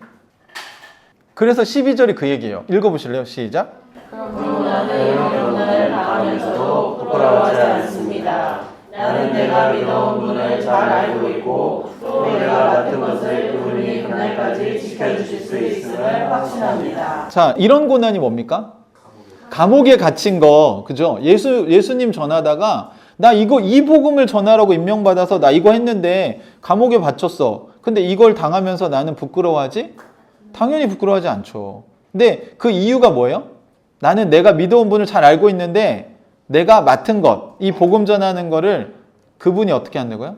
그날까지 지켜주실 것. 그날은 언제입니까? 마지막 날까지 나를 지켜주실 것을 확신하기 때문에 그런 거죠. 그러니까 인간이 할 수 있는 게 나를 죽이는 것밖에 더 하겠어? 근데 나는 죽고 나면 어디로 가요? 하나님 나라가 있다는 걸 확신하기 때문에 하나님이 나를 지켜주실 거니까 나는 이 삶을 계속해서 살아간다. 세상에서 아무리 의미 없다고 얘기해도 나는 하나님 나라 백성으로서 하나님께 임명을 받았으니까 난 그리스도인으로서 살아가는 것에 대해서 확신이 있고 거기에 대해서 부끄러워하지 않는다. 자, 13절 시작. 그대는 그리스도 예수 안에 있는 믿음과 사랑으로 나에게 얻은 건전한 말씀을 본보기로 삼고 14절. 우리 안에 살고 계시는 성령으로 말미암아 그가 맡은 바 선한 것을 지키십시오. 네, 성령으로 말미암아 건전한 말씀과 성령을 얘기하고 있죠. 그래서 맡은 바 선한 것을 지켜라. 네. 그러니까 너도 부끄러워하거나 고난을 두려워하지 말고 계속 그렇게 살아라. 그러면서 아까 이제 15절 그대도 알다시피 아시아에 있는 사람과 모두 나를 버렸는데 너는 버리지 말아라. 부겔로 허모게네 이런 사람들이 이렇게 했는데 반대로 오네시브로는 좋은 예죠. 오네시브로처럼 살아라. 얘는 막 로마에 와가지고 나를 더 찾았다 라고 얘기하고 있는 겁니다. 그러면 앞에 이제 은사를 불러 일으키려고 한 그 은사가 뭡니까? 바울이 안수하여 디모데에게 준 은사의 선물, 복음을 부끄러워하지 않는 거죠. 맞아요. 네. 그 용기. 네. 안수 기도하면 은사가 막 생긴다 이게 아니고 여러분 우리가 안수하는 게 굉장히 중요합니다. 그러니까 여러분과 서로에게 손을 얹고 기도할 때요. 그 사람에게 뭘 줄 수 있어요? 복음을 부끄러워하지 않고 살 수 있는 용기. 비겁하게 살지 않을 능력과 사랑과 절제. 절제 굉장히 중요해요. 절제. 우리가 이런 것이 은사, 선물, 하나님의 선물로 은혜로 우리에게 주어줄 수 있다는 겁니다. 네, 정리해보자면 1장을 1절부터 5절까지는 바울이 따르미인 디모데에 대해서 쭉 얘기를 했고요. 이런 이유로, 이런 네가 거짓 없는 믿음이 있으니까 6절에 이런 이유로 나는 그대를 일깨워서 그대 안에 있는 거를 다시 회복시켜주고 싶은데 그게 뭐냐면 복음을 부끄러워하지 않는 거다. 그 복음의 내용은 9절과 10절에 있고 이 복음을 전하는 사도자와 선포자로 나는 부름받았으니 나는 고난받아도 부끄러워하지 않는다. 그리고 하나님께서 마지막까지 나를 지켜주실 거라고 나는 확신하니까 담대하게 나갈 거니까 너도 어떻게 해라? 담대해라. 너도 나를 부끄러워하지 말아라. 자, 그 안 좋은 예로 부겔로 허모게네가 있고 좋은 예로 오네시모로가 있다 라고 1장에서 얘기를 하고 있습니다. 그래서 2장 1절에 그러므로 내 아들이여 그리스도 예수 안에 있는 은혜로 굳세어져라. 이게 스트롱이에요. be strong. 강해져라 라고 얘기를 하는 거 이해되시죠? 이 맥락에서. 그래서 2절 같이 읽어봅시다. 시작. 그가 많은 증언을 통하여 나에게서 들은 것을 믿을 듯한 사람에게 전수하십시오. 그러면 그들이 다른 사람들을 다 가르칠 수 있을 것입니다. 자, 바울이 하고 싶은 게 예수 안에서 은혜로 강해져서 해야 될 일이 뭐냐? 굳세어 담대함을 가지고 해야 될 일이 뭐예요? 자, 그대가 디모데가 많은 증인을 통하여 나에게서 들은 것을 자, 먼저 뭐가 있어야 돼요? 나에게서 들은 것. 그게 뭐예요? 복음이죠. 그죠? 여러분도 여러 증인을 통해 들은 것이 있어야 돼요. 그러니까 여러분 안에 전할 복음을 정리하셔야 됩니다. 그리고 그게 들어서 정하는 게 아니라 여러분이 환히 드러난 것처럼 확신을 갖고 얘기할 수 있어요. 그러니까 경험되어져야 돼요, 여러분이. 아, 내 예수님 때문에 내 인생 이렇게 달라지고 있구나. 그래서 그 다음은 어떻게 해요? 자, 이걸 하는데 믿음직한 사람들에게 전수해야 된다. 그러니까 아무에게나 전수하는 게 아니다. 믿을 만한 사람들을 찾아야 된다. 여러분 주변에 복음을 전하다 보면 믿을 만한 사람들이 생기거든요. 그러면 그 사람에게 뭐래요? 전수를 해야 됩니다. 그걸 하기 위해서 그리스도 예수 안에서 여러분이 굳세어져라. 그러니까 그거 하다가 바울이 지금 어떻게 됐어요? 감옥 갔어요. 그러니까 그걸 보고 저렇게 살면 안 되겠네. 이 시대에는 저렇게 사는 게 아니다. 이렇게 해서 부끄러워하고 포기한 사람들이 있는데 오히려 디모데에게는 그렇게 하지 말고 오히려 굳세어져서 전수해라. 그러면 어떤 일이 일어나요? 그들이 다른 사람들을 또한 가르칠 수 있을 거다. 자, 그러면 바울이 누구에게? 디모데에게 들은 것, 디모데가 들은 것을 누구에게? 믿음직한 사람들에게. 그럼 믿음직한 사람들은 또 누구에게? 또 다른 사람들에게. 지금 이거 보이세요? 그러니까 바울도 믿음직한 디모데에게 했고요. 또 디모데도 믿음직한 또 사람에게 하는 거고요. 그럼 이 사람들이 또 다른 사람에게 전수하면서 지금 우리한테까지 복음이 온 거예요. 그러니까 저도 여러분에게, 저도 누군가에게 믿음직한 사람 들었고요. 그 믿음직한 사람들, 신실한 사람들이 제가 정옥이한테 이걸 전수하면 정옥이는 또 뭘 해야 돼요? 믿음직한 사람들을 찾아서 그 복음을 전수하는 일을 해야 돼요. 그래서 예수님도 너희가 땅끝까지 뭘 하라고? 제자를, 모든 족속을 제자로 삼아라. 그럼 우리가 해야 될 일이 뭐예요, 지금? 여러분은 이미 구원을 받았어요. 영적인 어린아이에서 벗어났다면 다음 단계에서 여러분이 해야 될 일이 뭐예요? 복음을 전수하는 일을 하셔야 된다. 근데 이렇게 하지 않으면 교회 크리스찬들의 삶이 정체돼요. 그러니까 여러분 한국 교회의 가장 큰 문제가 뭐냐고 본질적으로 꼽자면 전수하는 삶을 포기한 거예요. 그러니까 본인 구원만 생각하고 사니까 신앙이 엉망이 되는 거예요, 여러분. 무슨 말인지 이해되시나요? 여러분 부모가요, 자식을 생각을 안 하고 살면 엉망이 됩니다. 그나마 여러분이 애들 앞에서 안 싸우려고 애쓰고 애들 앞에서 그나마 모범이 되려고 애를 쓰시니까 성숙해지시는 거잖아요. 근데 안 그런 부모들은 어때요? 부모도 망가지고 애도 망가지고. 하나님 나라도 마찬가지인 것 같아요. 제가 보니까. 왜 교회에 어른들이 없습니까? 제가 오늘 서두에 얘기했잖아요. 아, 그래, 우리 한국 교회 좋은 어른이 돼보자. 10년 있으면 여러분 50대 되고 60대 됩니다. 아니, 여러분 10년 후에 여러분 없어지실 거예요? 영화는 사라지고 싶다지만 10년 후에. 그러면 여러분 지금 이렇게 지금 여러분이 사는 식으로 10년을 사시면 10년 후에 우리는 좋은 어른이 되어 있을 것인가 하는 거예요.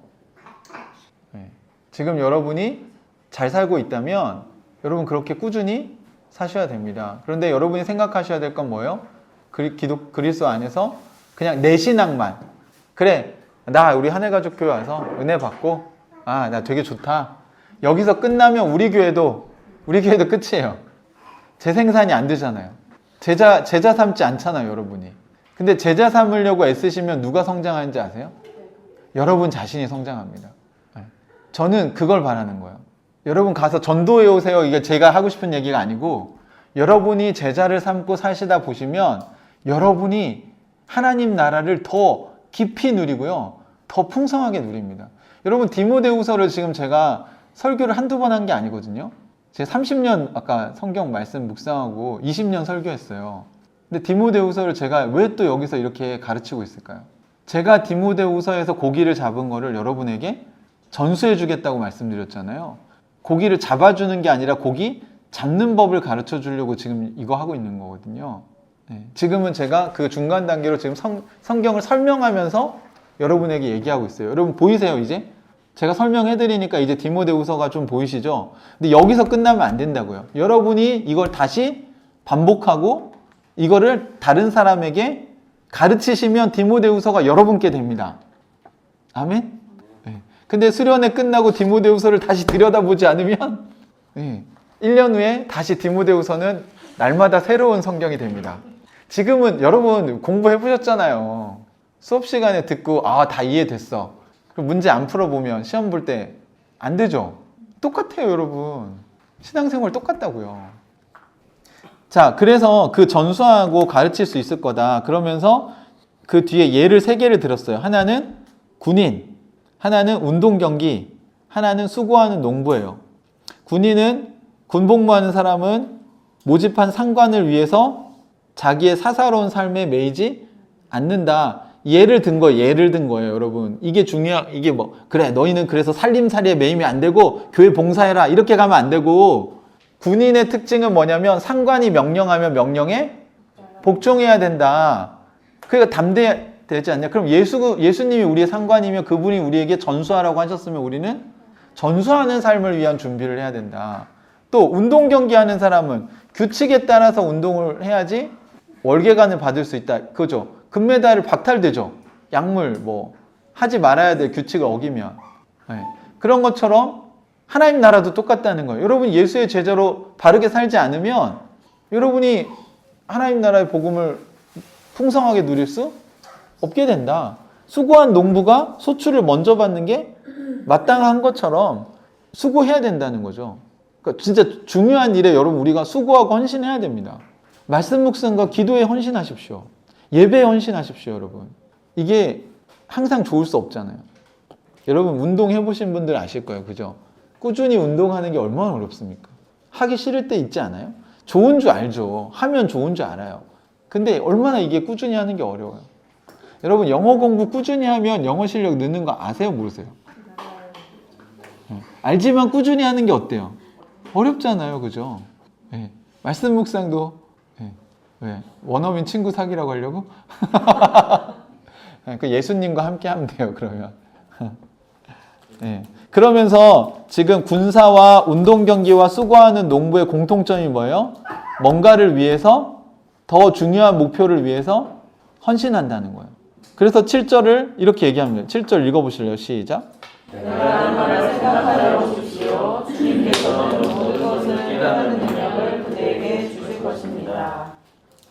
그러니까 3, 4, 5, 6절을 잘 생각해 보라는 거고요. 주님께서 모든 것을 깨닫는 능력을 그대에게 주실 거라고 얘기하는 건 모든 것을 깨닫는 게 막 만물의 이치를 깨닫는다는 게 아니라 앞에 든 군인, 농부, 이렇게 운동선수 이 비유에 대해서 잘 생각해 봐라. 그럼 너도 깨닫게 될 거다. 상식적으로. 그리고 8절에는 같이 읽어볼까요? 시작. 내가 전하는 복음대로 다윗의 자손으로 나시고 죽은 사람 가운데서 살아나신 예수 그리스도를 기억하십시오. 아멘. 네, 여기 앞에 있는 요 8절도 여러분 이게 뭐의 내용인 것 같으세요?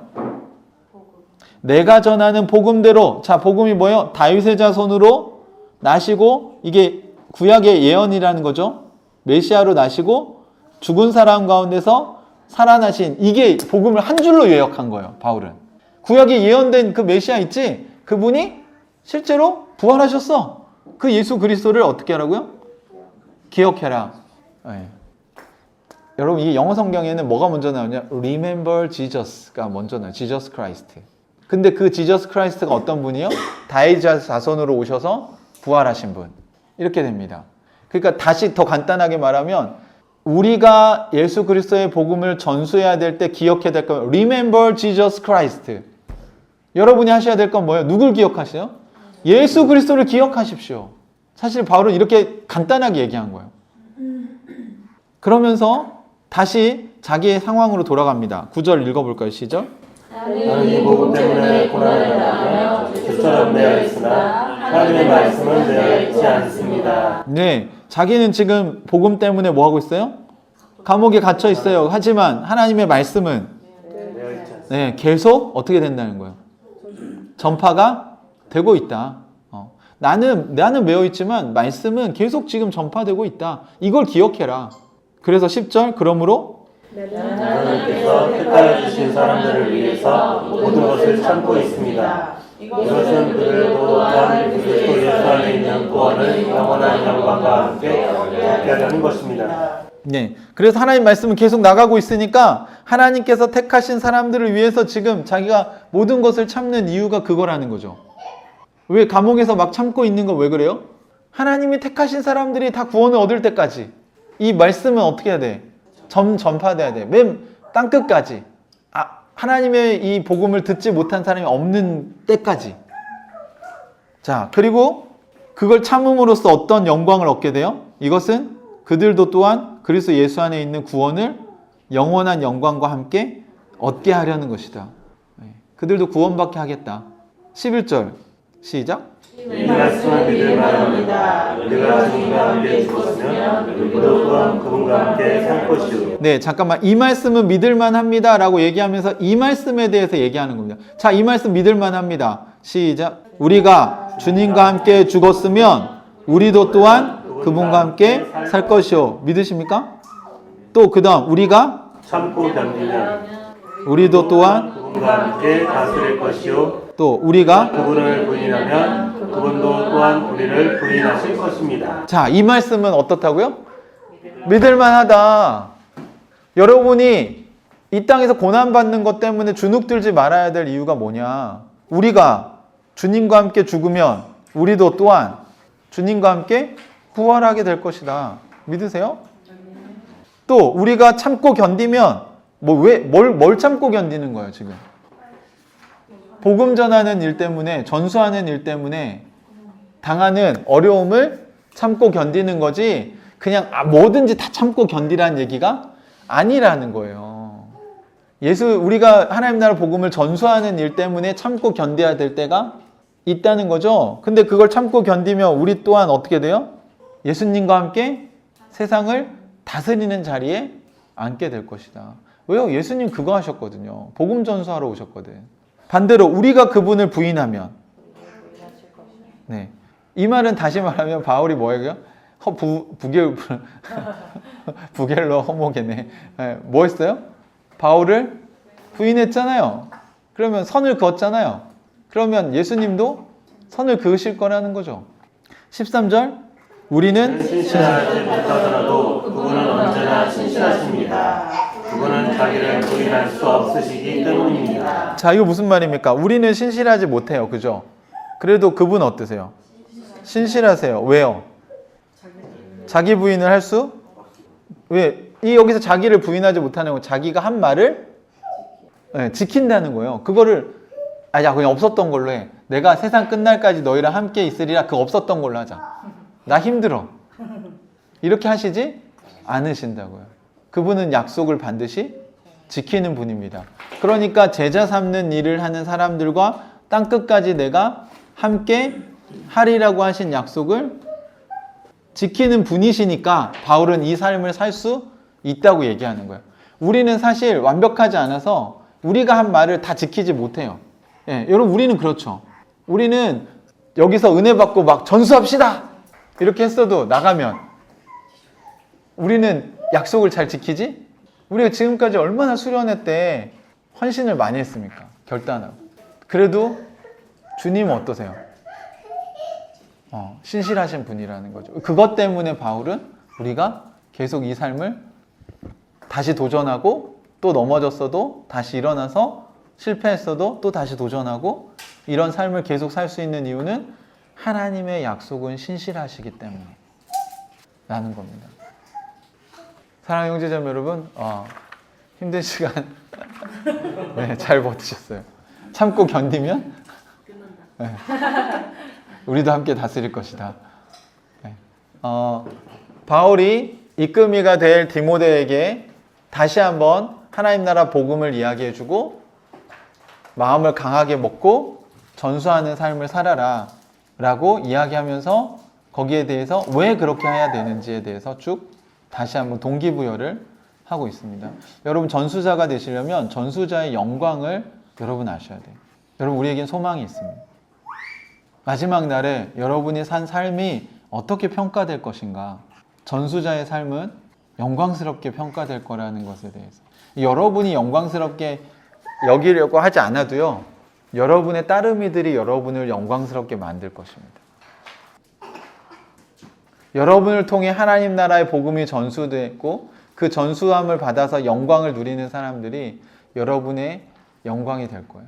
마지막 주에 우리 주일 예배 때 의의 면류관을 그때 살펴보겠지만 그게 전수자의 열매이고 전수자의 영광입니다. 믿으십니까? 여러분, 그 소망이 있기 때문에 우리가 이 삶을 사는 거지. 여러분, 바울을 통해서 얼마나 많은 교회가 개척됐고 얼마나 많은 예수의 제자들이 나왔고 그들을 통해서 전 세계에 복음이 뿌려졌고 지금 이 뭡니까? 이 아시아의 동방의 끄트머리와 같은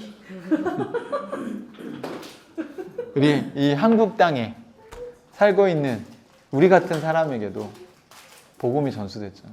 제가 뭐라고 이렇게 디모데후서를 지금 하나님의 말씀을 가르치고 있습니다. 어떻게 이 말씀을 깨닫는 은혜를 제가 누리고 있습니다. 또 여러분은 어떻게 또 이 말씀을 깨닫는 은혜를 누리고 있습니다. 여러분 안에 있는 성령께서 그 일을 하고 계신 거죠. 저는 이번 수련회를 통해서 또 한편의 디모데후서가 쓰여지는 시간이라고 생각합니다.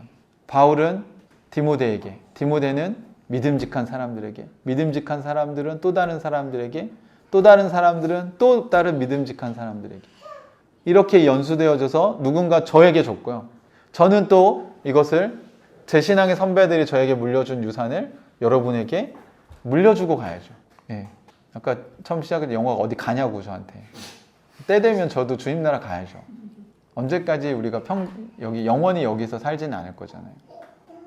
근데 저는 제가 여러분 우리 하늘가족 우리 개척 멤버들한테 물려주고 싶은 저의 가장 큰 유산은 여러분이 성경을 보는 사람들이 되기를, 저보다 훨씬 더 말씀을 깊이 보고 더 풍성하게 누리게 되기를, 이제 잡아주는 고기만 드시지 마시고 좀 힘들고 귀찮으시더라도 고기 잡는 연습을 꼭 하셔서 저는 여러분의 이 유산을 여러분의 아이들에게 또 여러분 옆에 있는 이 풍성한 복음, 하나님 나라 복음을 제대로 알지 못한 사람들에게 전수해주는 사람으로 성장하시기를 주님의 이름으로 축복합니다.